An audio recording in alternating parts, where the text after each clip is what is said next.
Arkadaş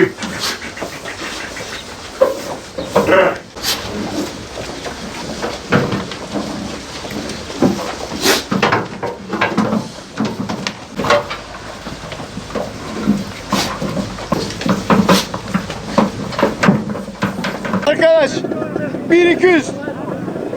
Çok mu? 1000 lira. 1200, 1200. 800 liraya anlaştık abi. Abi 1000 lira sana bırakacağım. Aldın mı? Aldık. Haydi Allah kabul etsin. Allah razı Haydi Allah olsun. kabul 1000 lira. Tane 1000 lira. Allah razı olsun. Allah kabul etsin.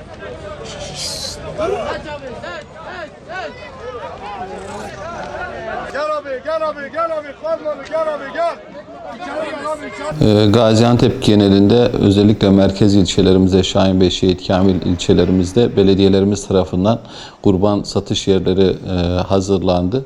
Birkaç gün sonra da üreticilerimiz bu kurban satış yerlerine hayvanlarını götürüp satmaya başlayacaklar. Tabii daha öncesinden de işletmesinde hayvan satan üreticilerimiz var. Kurbanlık almak isteyen üreticilerimiz gidip ilgili üreticilerimizden hayvanlarını işaretleyerek kurbanlıklarını daha önceden seçmişlerdi. Zaten büyük kısmı bu şekilde belirliyor. Diğerleri de belirlenen kurban satış noktalarına kurbanlıklarını getirip bayrama birkaç gün kala satabilecekler. Tabii bir Covid döneminden geçiyoruz. Covid pandemi kurallarına da uyarak bunlara dikkat ederek inşallah satışa başlayacağız kurban satış noktalarında. Üretici gerçekten çok zor şartlarda üretim yapıyor. Özellikle yem fiyatları başta olmak üzere üreticinin gerçekten belini büküyor. Dolayısıyla bizim mümkün mertebe sünnet olan da budur. Kurbanımızı görerek almamız ve dolayısıyla bunu mümkün mertebe imkan varsa üreticiden almamız hem onların desteklenmesi anlamında hem de üretimin devam etmesi anlamında ülkemizde maalesef ulusal marketler kurban satıyorlar. İşte 1795 liradan 12 kilogram kemikli et göndereceklerini belirterek kurban satıyorlar. Bunu düşündüğünüz zaman 12 kilogram gelen kemikli et gelecekse bu kesilmemiş hayvanın ortalama canlı ağırlığı 30 kilogramdır. Yani kurban kesecekler, bu dini vecibeyi yerine getirecek tüketicilerin gerçekten 30 kilogramlık bir hayvandan kurban olur mu? Bunu iyi düşünmeleri lazım. Ulusal marketler bu memlekette her şekilde para kazanıyorlar. Kurbanımızı ulusal marketten değil de üreticiden yılın 365 günü o hayvan içerisinde köyünde o hayvana bakarak üretim yapmaya çalışan insanlardan alırsa burada döngüyü de sağlamış oluruz. O insanlara da destek vermiş oluruz. Zaten ulusal marketin de belirlemiş olduğu rakam yani etin kilosu orada 12 kilogram size 1795 liradan gönderdiği zaman 150 liralar civarına geliyor. Yani normal piyasanın 2 katı civarında.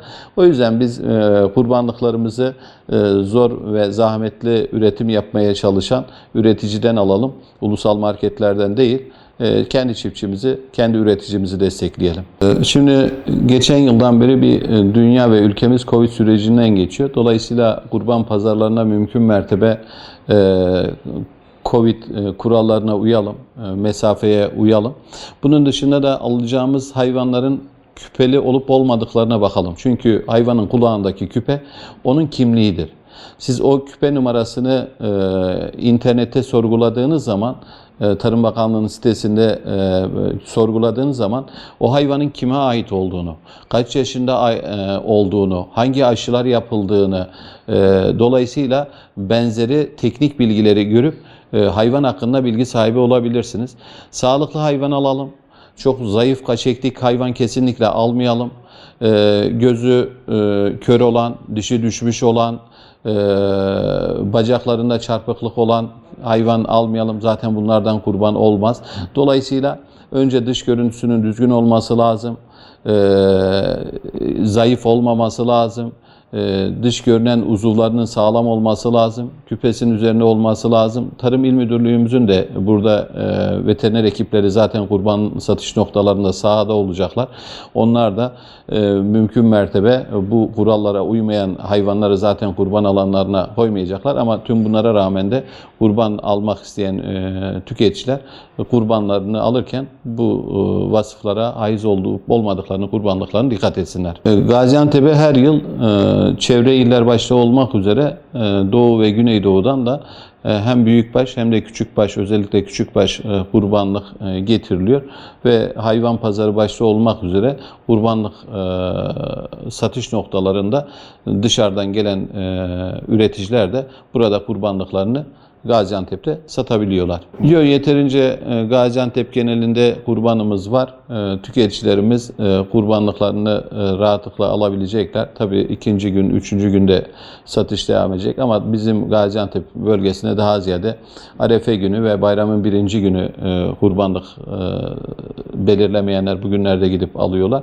Yeterince kurbanlık hayvanımız var. Yani herhangi bir kimse kurbanlık bulamayacağım diye mağdur olmaz. Yine de bulamayan olursa Gaziantep Koyun Keçi Birliğimize ulaşarak biz kurban tedariki konusunda kendilerine yardımcı oluruz.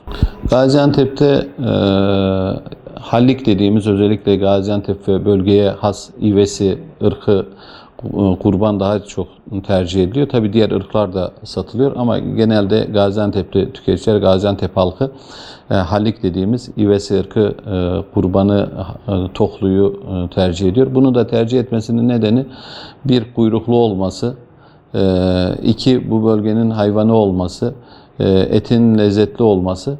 Bundan dolayı Gaziantep'teki halkımız özellikle ivesiyi, halliyi tercih ediyor.